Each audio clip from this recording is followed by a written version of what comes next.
And we're back. What an interesting week 5. The Stars performed. But a lot of injuries, a lot to go through, Bish. But before we get into it, if you don't watch our betting show that goes out on Friday night, Bish has hit 3 out of 3.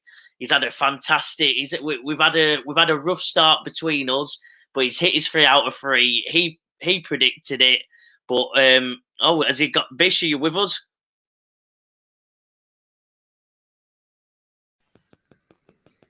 And we're back. Bish, different location. I was just saying how well you've done on the betting channel. You landed 3 out of 3.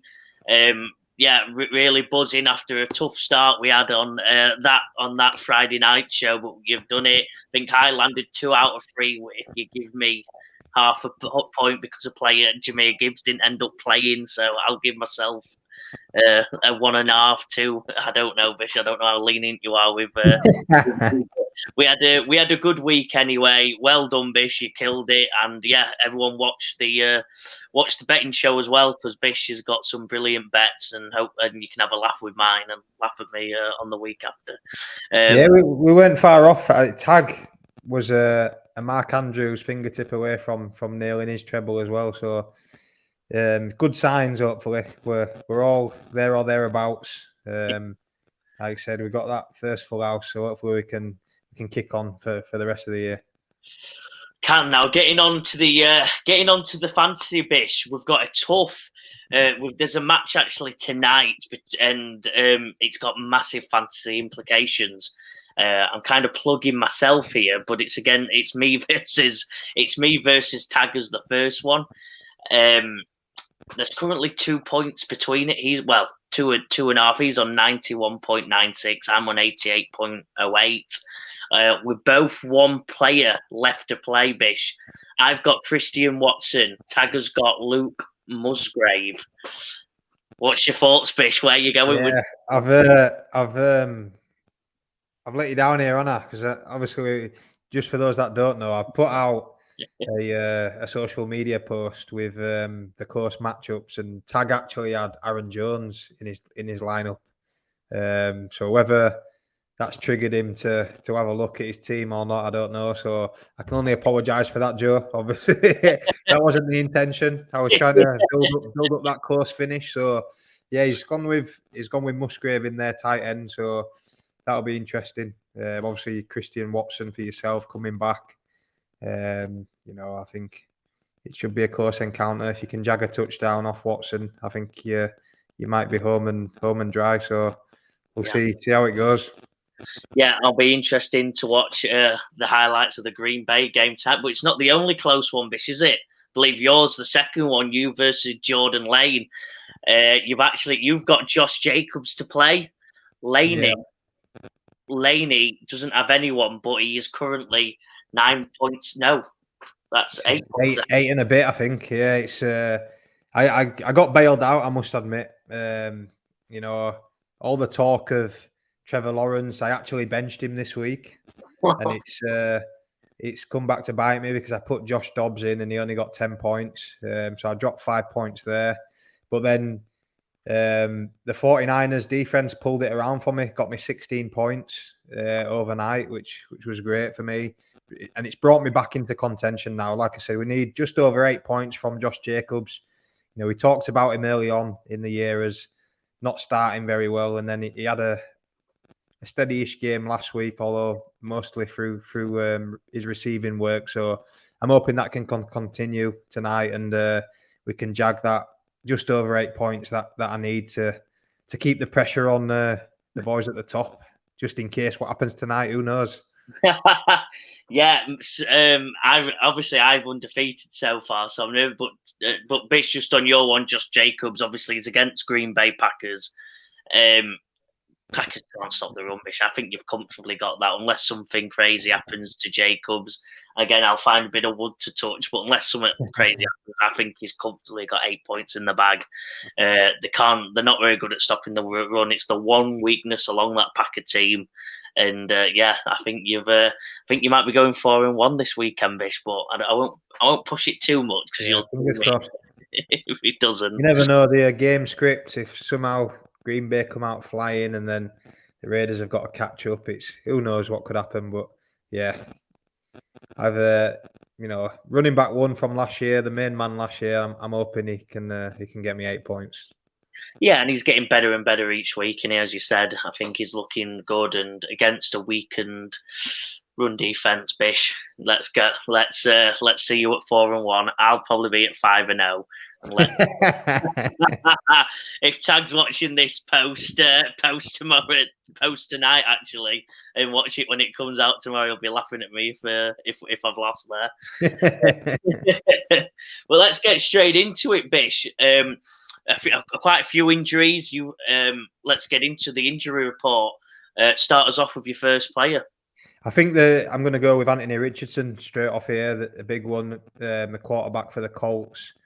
And it's one of those. He's come in. He's an athletic player, but he got concussed a couple of weeks ago, and now he's a bit similar to Derek Carr last week. He's been tackled, been squashed, and I think they've been speaking. It's a grade 3 AC sprain, which potentially could be a month out at least. So, tough news for the rookie. It didn't stop the Colts getting the win. Gardner Minshew came in and as we've said on this show, he's one of the better backups in this league who probably could start, I believe. So, does it change much? I mean, we're going to see less running from Minshew.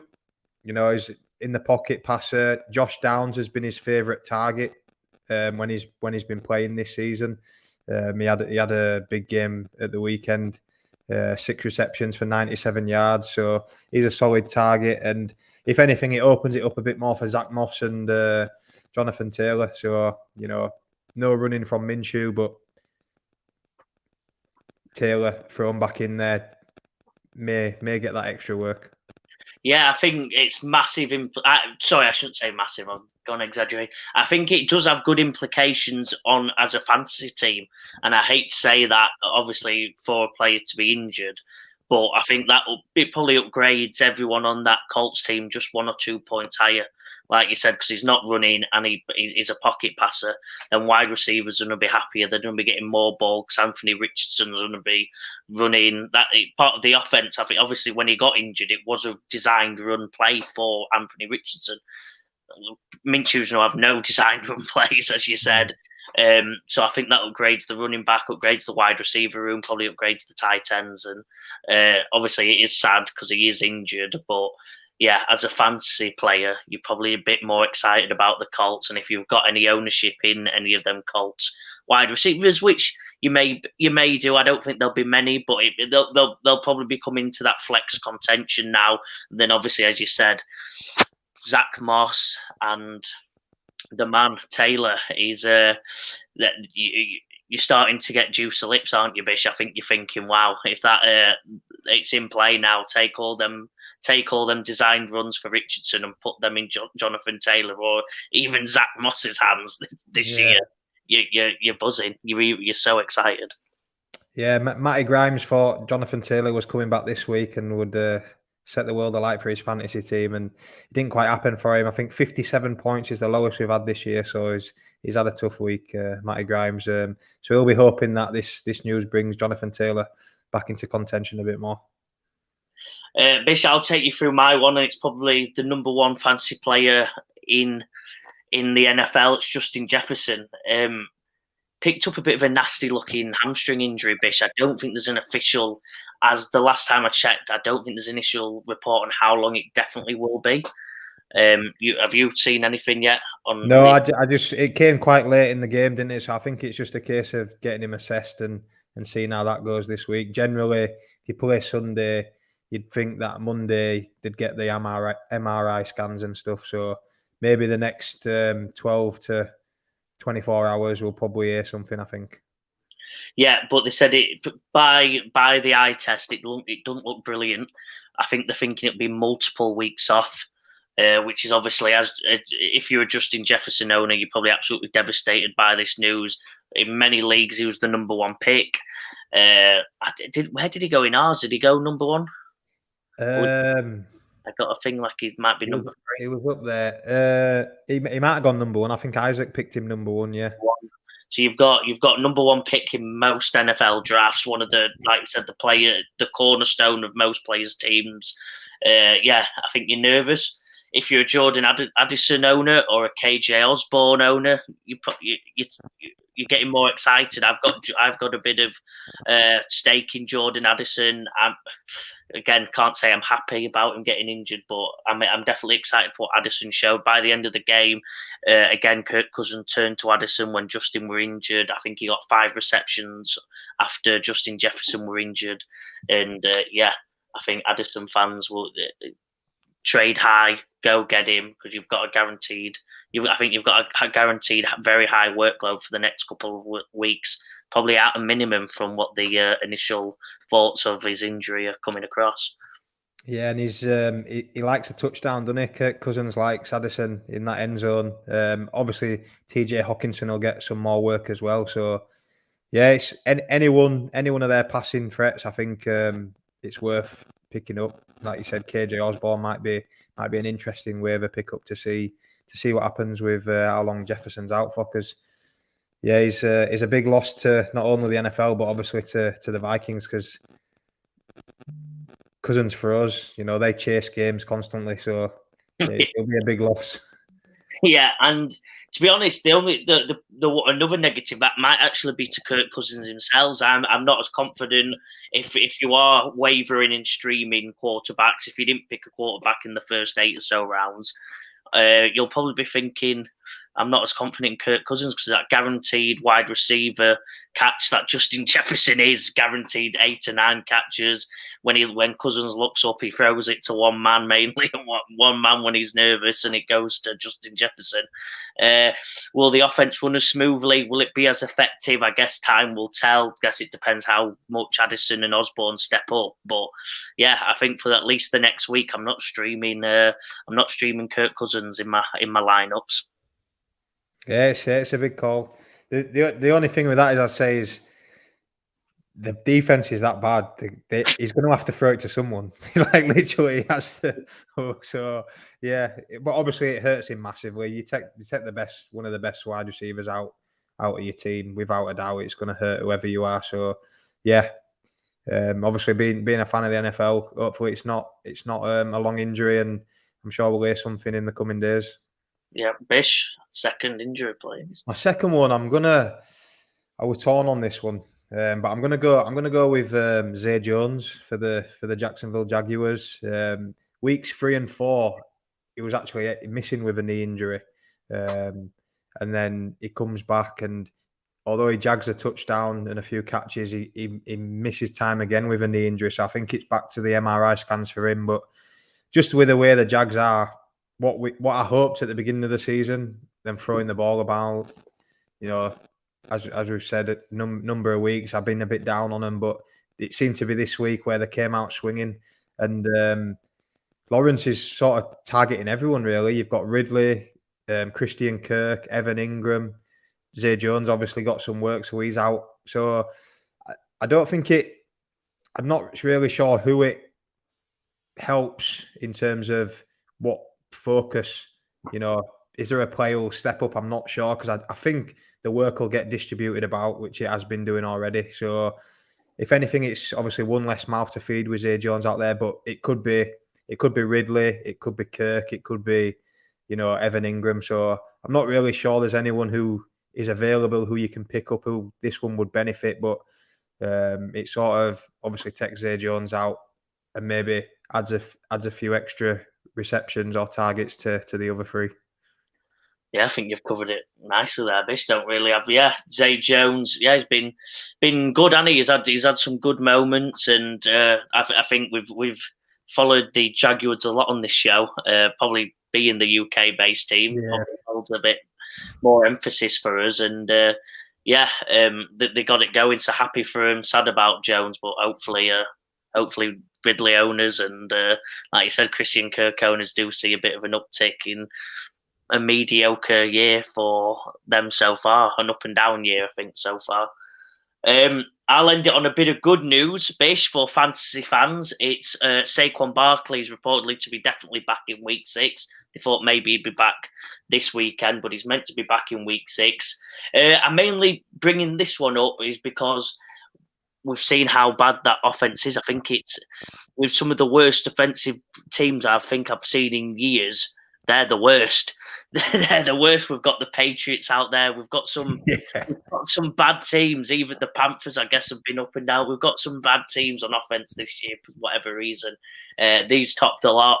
I think Saquon Barkley owners will be excited because then wide receivers aren't flying. Daniel Jones as a quarterback just isn't showing that money that he got paid, the hundreds of millions that he got paid in the offseason.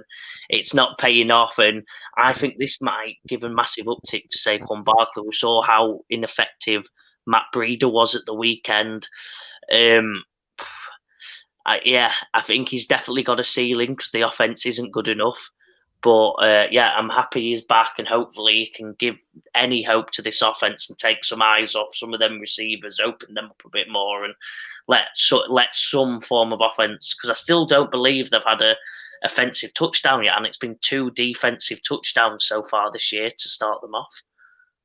They are struggling massively out there. As you said, they've had some tough games, but yeah, struggling. And to add things, Saquon Barkley comes back, but it looks like Daniel Jones is spending some time on the sideline with a neck injury. So again, they're not getting those breaks in terms of injuries. But yeah, there's, as you said, there is some poor offenses out there, and it's a close toss up between these and the Patriots. I think at the minute for the worst. So yeah, hopefully Barkley can take the team on his shoulders, and he's going to have to really, and otherwise it's going to be a long year for him. Yeah, it's quite sad, wasn't it? You saw the progression over the last couple of years. A couple of years ago, they were again really bad on offense. Barkley's been up and down with injuries. It seemed like they got something going last year, and to watch it just evaporate this quickly, it's pretty staggering, isn't it? It's quite sad. So hopefully Barkley gets them going again and opens up some of them receivers to at least see some offensive touchdowns this year. Yeah, just getting Waller into the game. He came on a little bit this week, but a big target like that, you've brought him in, get him the ball. Yeah. We'll go on to fantasy flops, Bish. Who's your first fantasy flop? My first fantasy flop is someone we've talked about for a few weeks now, James Cook, the Buffalo Bills. So they came over here for the London game against the Jags, flew in on the Friday, I think, didn't spend much time here. And it looked like from the start of the game that a lot of them were still on the plane, still struggling with that jet lag, because the Jags came out and absolutely blitzed them early. And I think that sort of took away James Cook's sort of game script. I thought he'd get a lot of ball on the ground and they'd run the ball, but he actually had 5 carries for -4 yards, which is, as it says, it's not great at all, is it? So he got a little bit of work in the passing game, but again, he was really a non-factor in the game, which is a bit of a surprise, because he's the last few weeks his workload's been increasing and probably not got that cutting edge. He's been sharing time with Latavius Murray and Damian Harris, but thought he'd get a lot more than the 3.6 points that he put up this weekend. Yeah, I think the end bit there that you mentioned is the most concerning bit for me. It's the timeshare. It's effectively turning into a timeshare. I think we predicted it was going to be going the other way in the last few shows. He's going to eventually take over. But it looks like they're sticking with this timeshare. Latavius ended up with more rushing yards, more fantasy points. I think same with Damian Harris. They do use him in the receiving side of the thing, the side of the offense, like you mentioned. So that was my one redemption as I was watching it live. But yeah, bloody hell, it's nerve-wracking for me, as I've got James Cook as one of my top running backs, and seeing him in a 3-person timeshare. That's the one rule of fantasy running back: stay away from free-to-play player timeshares, and it looks like he's firmly in one, especially if it doesn't quite go to script for him. Looks like the backup is spread it out and use probably the more powerhouse running backs with Latavius and Damien Harris, who are more notorious downhill tough runners. I'll take you on to my fantasy flop, and I'm doing a whole team. I think you did it last week, Bish. You inspired me. I'm doing a copy. I've got the New England offense, Bish. I'm lost for words, as you can see. I'm stuttering. I've got all the stats up here. Mac Jones is the top scorer this year with 50 points. We've had some receivers do that in one game. We've had Kendrick Bourne with 42, Ramondre Stevenson with 39 points. We're 5 weeks in, Bish. It's petrifying. They're absolutely offering nothing. I know I slaughtered the Giants, but this team is just looking as bad. Mac Jones looks just unplayable at the moment. He's been obviously took off now, subbed off, as the English supporters would say, 2 weeks in a row. My rule from now on is stay away from every single New England Patriot. I think normally they've got a couple of streamers, a couple of players in flex plays. They've never, I think over the last 3 or 4 years, they've not had a player who I've been excited as a number 1 or 2 wide receiver or even running back. But they've normally got quite a few in them flex positions. Stay away from every single one of these, and don't even attempt to watch it, because I think they've got a lot to figure out. And it might start with finding a quarterback, because Bailey's did not do much different. Did noticeably worse than Mac Jones afterwards, and that was they need to find someone from somewhere to step up, and whether that's Mac Jones, whether that's the running backs who, like I said, Ramondre, Ezekiel Elliott, neither have provided much of anything. And the kicker, I'm just looking now, the kicker, it scores higher than about 5 of the other wide receivers. So I think that shows where they're at as a team, that the kicker is one of the highest scoring on the offensive side of the ball, which is, I think, very concerning. Yeah, it's very poor. No points this week, only 3 last week. But the puzzling thing for me is Ramondre Stevenson last year, was a workhorse running back. They got rid of Damien Harris. You thinking Ramondre Stevenson's the guy, and at the minute he's splitting carries with Ezekiel Elliott, 50-50, and I'm just not seeing how that's doable, really. Why they've come to that decision based on what Ramondre Stevenson did last year. So yeah, unfortunately, I've got Hunter Henry in this, in fantasy. I picked him up. I thought earlier on, the sort of showing vibes of the old Gronkowski, Aaron Hernandez double tight ends. But yeah, that offense has taken a massive backward step, and I'm in the market for a new tight end come Wednesday waivers. Yeah, I believe you will be. Bishop. Like you said, it's scary, but stay away from all New England Patriots. Don't stream them, and let them sort out what's going on. Just let them sort out that quarterback situation and the running back room, and then maybe think about it later in the year once there's even more injuries. Bish, take us through your second. My second one, I'm sticking with my running backs this week, just because the 3 running backs that I nailed on Friday. So I'm taking it out on these poor ones. Najee Harris, again, another running back who he's always been a high volume running back, I think, which has got him his points in fantasy rather than the quality.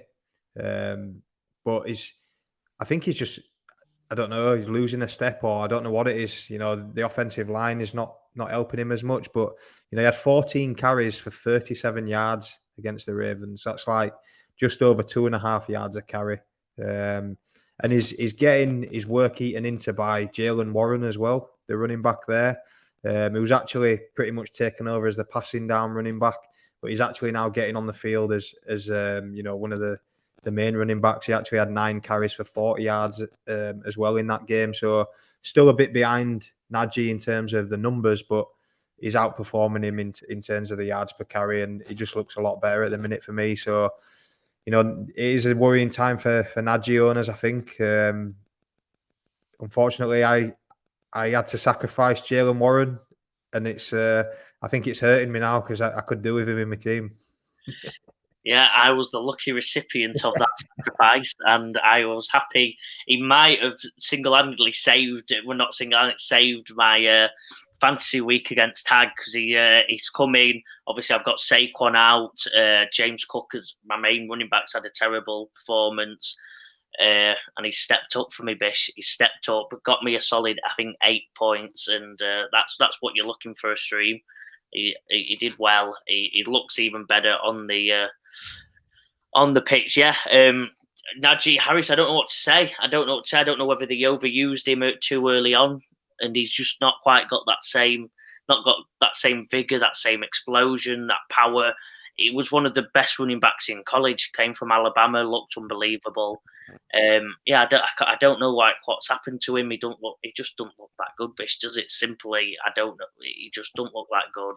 Jalen Warren slowly, as you said, week on week. We've mentioned it a couple of weeks now. If Jalen Warren's still available, go get him for your waiver wires, like I did. Nice. Yeah. My final one, Devonta Smith. Just to reiterate a point that we've made a couple of weeks, this Philadelphia Eagles offense, there's that many stars, it's going to get shared around. I want to say what I said before, don't get too nervous. We actually put it up as a debate, didn't we? Do you want a high ceiling or a high floor? I don't think any of these players are going to have that high of a floor, because there's, like I said, AJ Brown, Devonta.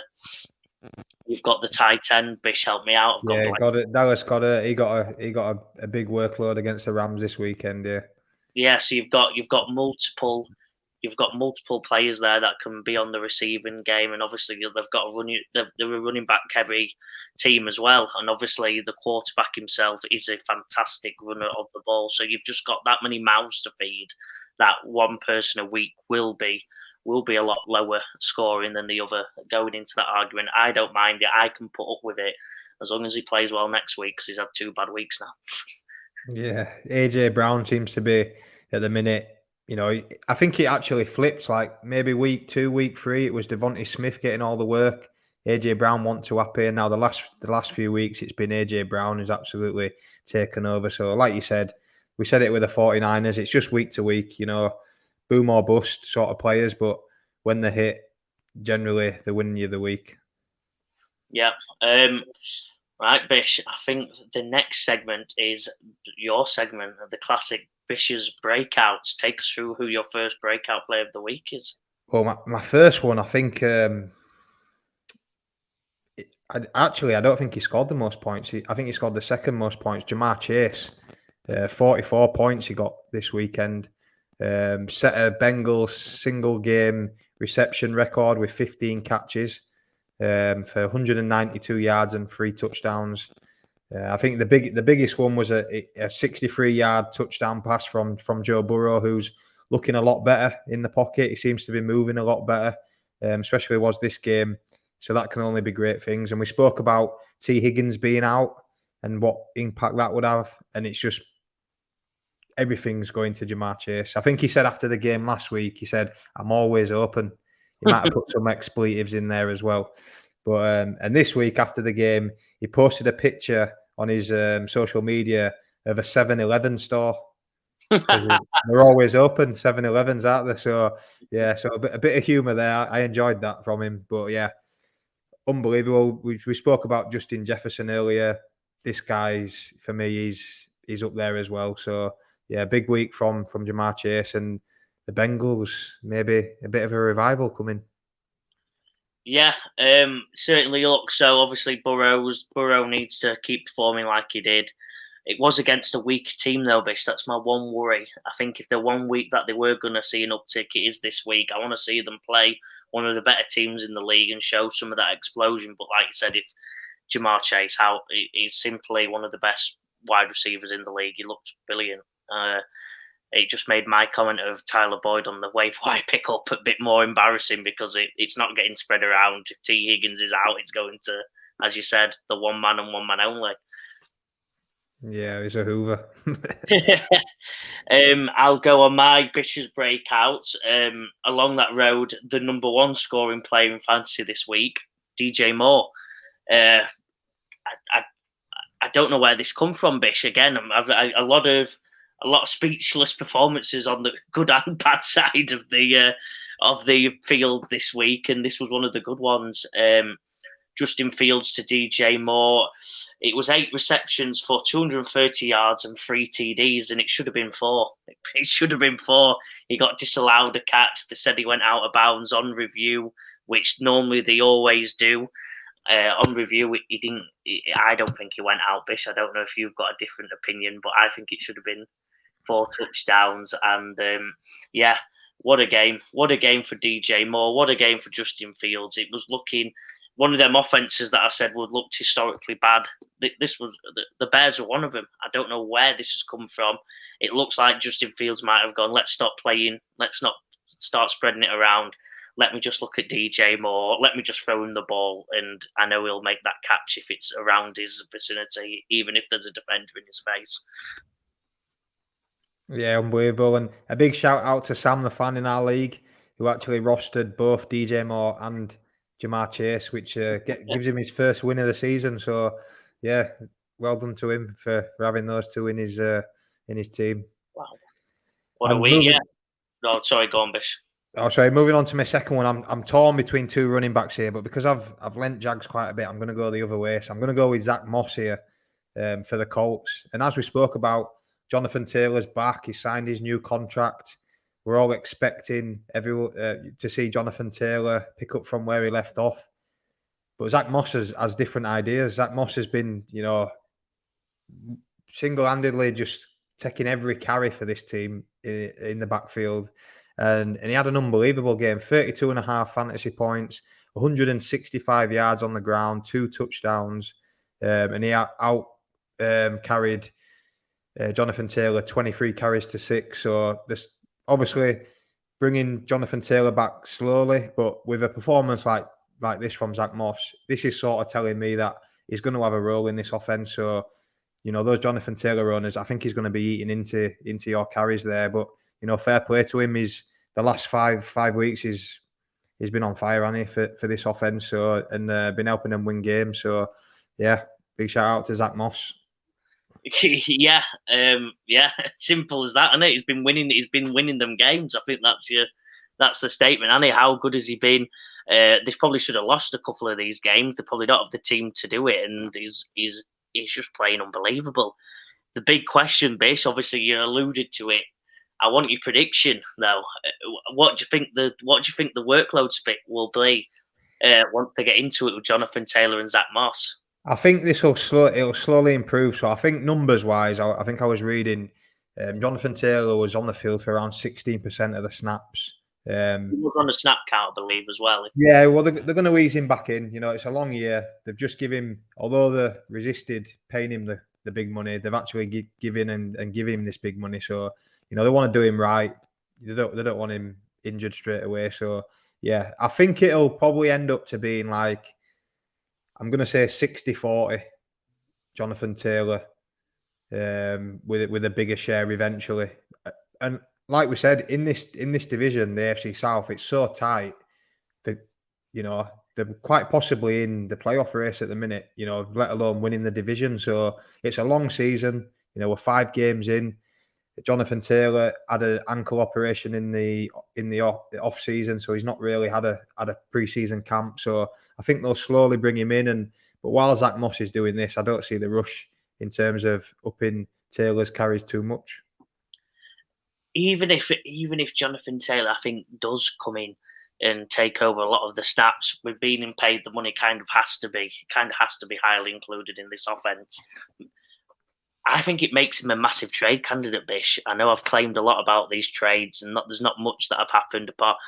On the defensive side, there's been about 4 or 5 trades last week. I think there were 3 trades last week on the defensive side of the ball, and I think it opens him up for a big trade on one of them teams that might have a running back that's really struggling, maybe like Pittsburgh, depending on where they see Jalen Warren.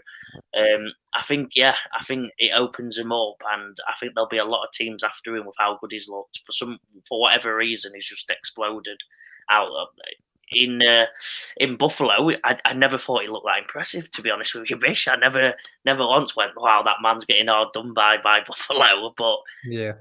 Must have been. I don't want to say must have been, or the type of offense they run. The Colts run just suits him down to the ground.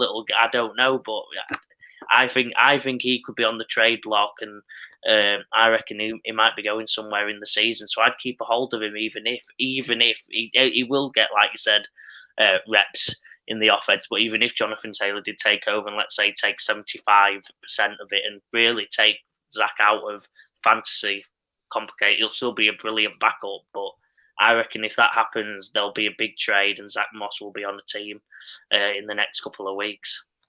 Nice, big call. I like it. Yeah, it's just clicking for him, isn't it? Like, I don't know, maybe he's found his team that he likes. He's found the offense that he likes. His life's going well off the field and everything's just clicking for him. Who knows what it is, but yeah, it's working. It's working. So, yeah, I'm enjoying watching him play. And like we said, with Gardner Minshew going in there, I think it gives him even more opportunity now to get behind that offensive line, because you've not got to worry about Richardson, running. So, yeah, exciting times. Yeah. My final one's a man who I've mentioned again in multiple weeks is Adam Thielen. What an amazing year Adam Thielen's having at Carolina. They all wrote him off again. 11 for 13 catches, one touchdown. I think he ended up with 145 receiving yards. It was just brilliant. It was again fantastic for Thielen. I don't know what other compliments I can give him. He's revived his career when he had a tough one last year. So yeah, I'd say my one worry for him is that it might not last. A lot of the touchdown was in garbage time, and I mean they chucked it on red zone 5 minutes after it happened because the game had already been completely gone, and they were concentrating on the games that were getting more importance in the witching hour, as Scott Hansen said.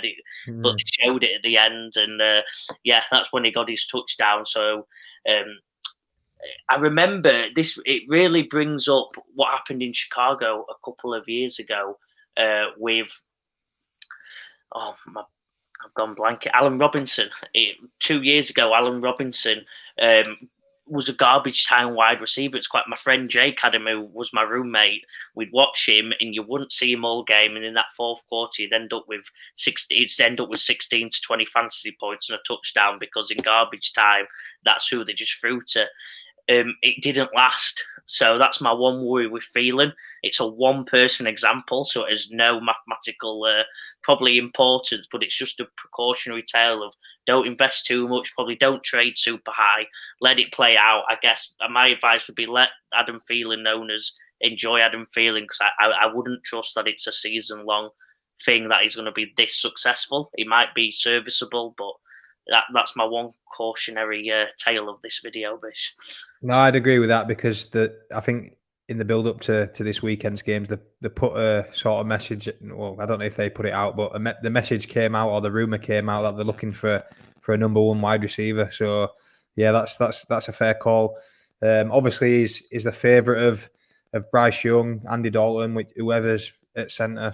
He's an experienced player who can get himself open and jag touchdowns. So yeah, I suppose if you've got him, keep playing him until he doesn't come up with anything. I'd keep playing him, but just be aware that there's possibilities that they're looking to bring in someone. Yeah, Bish, we're on to one of our final and favourite parts, the punt projects, the waiver wire pickups. Waiver wire pickups. So yeah, it's an interesting week this week. So we had 4 teams on waivers last week. There's only 2 teams on buys this week in terms of the Green Bay Packers and the Steelers. So there might not be that much action out there on the waiver wire, because everyone should have their players back. Obviously, Packers, there'll be some players missing there. So I'm actually going to throw up Gardner Minshew here. as a possible stream. If you're a Jordan Love owner, you might need someone. Gardner Minshew, the revenge game against the Jags. We love a bit of Minshew mania. So yeah, that is it like. I'm going to keep saying it. He's a serviceable quarterback. He's good enough to be in the league. He's come in multiple occasions this year and helped him win games. So he can throw the ball, as we've said. He doesn't. You're not going to get the running points, but he's an accurate quarterback with some, I think, decent wide receivers in Pittman Jr., Alec Pierce, and he's liking Josh Downs quite a bit at the minute. So I think if you need him for 1 week this week against the Jags, who have had 2 games in London and now have got to go back to the States, he might catch him cold a little bit there. So maybe one that possibly, if you're without Jordan Love and need a quarterback, then Gardner Minshew could be a man. Brilliant. Yeah, I think you've covered everything there, Bish. I'm excited. As you know, I'm a Minshew Mania fan. So yeah, if you don't, Bish, I will, as they say. I in our league, I stream my quarterback a lot. I do have Jordan Love as one of my quarterbacks. I've also got Geno Smith, but I love a bit of Minshew Mania, and that storyline is just juicy enough for me to play him for that alone. So yeah. Another call, Bish. I think we did this last week, and I think I will be spending some of that fab that I've still got so much of on maybe a bit of a bit of Minshew. My one, I'm only doing one myself, Bish, because I think you've covered it again quite nicely at this point. There's not loads of streamers who I am really excited about. There's a couple of punts, but I think Amari DiMercado is mine, Bish. With obviously James Conner's injury, they're not going to be rushing James Conner back anytime soon. They're not trying to win this year. They're going for that number 1 pick, clearly, at this point. So I don't think we'll see much of James Conner, if at all. They might just rest him. I've heard someone say it. But Amari, so they'll need someone to replace them James Conner reps, and it will be this man. There might be another man involved, but they're quite a run-heavy team. And he's the man who looks like he's stepping into that role. So Amari DiMercado, I don't have much more to say about him. Don't really know much about him. I guess we'll find out more, see how good he is. But at the moment, I reckon you'll have a floor with him, as James Conner did, because James Conner had 95% of the attacking workload in the running back room. So now that's gone, it has to go to someone. And hopefully we're all in it together, and Amari DiMercado has a good couple, maybe the rest of the season. Or if they're really interested in getting a serviceable running back, they might trade for Zach Moss in a couple of weeks. But we'll see. Nice. I like how you linked them there. Very nice. My second one is I'm a bit torn here because I know our boys listen to this, so I've been burnt on this waiver wire before. But I'm going to throw up Tyjae Spears here, the Titans running back, and he's a rookie running back. Love watching him. Not quite up there with Bijan Robinson in terms of his cutting and that, but he's explosive. He's great to watch, and he's slowly building himself a role in this team now. He's pretty much the pass catching back. We know Derrick Henry, gets a lot of work on the ground, but to be honest, he's been a bit slow starting this year, I think. Whether that's the offensive line, he's getting hit in the backfield a lot, which obviously slows him down. And Spears got his first rushing touchdown at the weekend. He had 4 receptions for 35 yards and 7 carries for 34 yards. So he's slowly building into the season, finding his role, and I think he might be one to look out for. We've said this a lot with teams with sort of an older running back and a younger running back. And, the younger running back is that explosive back, and your older running back is sort of that experience. And in Derrick Henry's sort of example, the main threat. But Tyjae's looking like he could flip the script, to be honest with you. And I am a Derrick Henry owner in one league that I'm a bit worried about. So if Tyjae Spears is out there on the waiver wire, I think he's one that you'll need to get now, because if he goes off in 1 week, you're going to miss out on him. So he might be one to pick up and stash. Yeah, a good call. I think especially in especially in dynasty leagues. If you do play a dynasty league, he'd be one I'd be picking up. Derrick Henry's probably got 1 or 2 more good years in him. Ty J looks like the man to replace him. Bish, like you said, he looks really explosive. I like the way the offense runs, to be honest. I'll just give him a compliment as a whole. I like the mix of Derrick Henry, like I said, running down nice and hard and tough like he does, gets going and probably sets the example of what the team's going to do. And Ty J really takes the benefit of that, of when they might be looking elsewhere, getting the receiving action from Derrick Henry's tough running. It all works the same, and then as they set up different types of runs, more in open space, they now have a man, that can run and do that. Where Derrick Henry, if you watch him even over the years, if they do any design runs, that's out, and he might cut out and go into space. He's not the most effective at that. They do have a man now that can do it, so it gives a nice blend to the offense, and it's been pretty good for him. They've had a few tough losses, but they've had some good wins as well, and hopefully, I think as they're figuring it out, but it looks like they're figuring it out more and more and finding that balance. And yeah, they're a team again that I like to watch. I do like my running backs, as I've said in multiple shows. Bish, let's finish off. We've got the punters. We've got our segment, the punters, the best kicker of the week.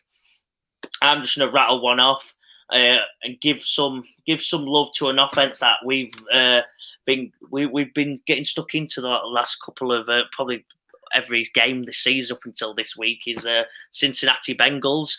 I think this man Evan McPherson, get him in your team. They're starting to get it together. They're a team that did have such a good offense last week. Last year, obviously last week now had the first good game of the season.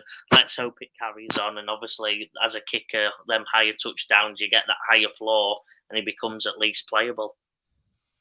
Yeah, fair play. You know, he had, I think, it was the Rams Super Bowl, wasn't it? When he was I think that was his rookie year, and making a bit of headlines, and he was out there watching the Super Bowl show at halftime, and yeah, so he's a bit of a character, isn't he? So yeah, it's a good pick, and I'm going to go with Greg Zuerlein here, Greg the Leg, for the Jets.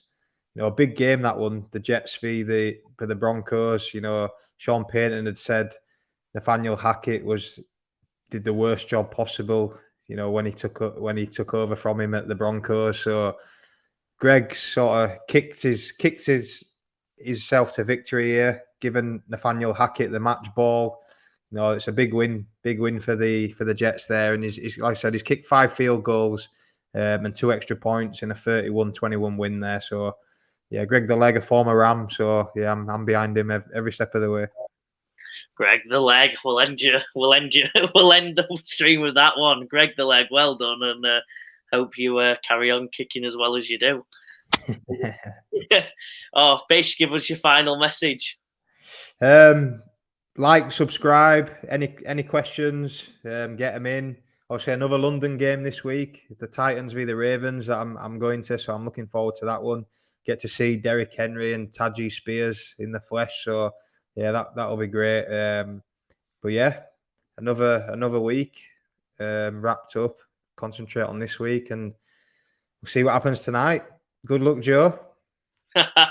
Thank you, Bish. I think I'll be needing it, but hopefully Christian Watson can get a touchdown, and I'll go into the next week 5-0. Come on.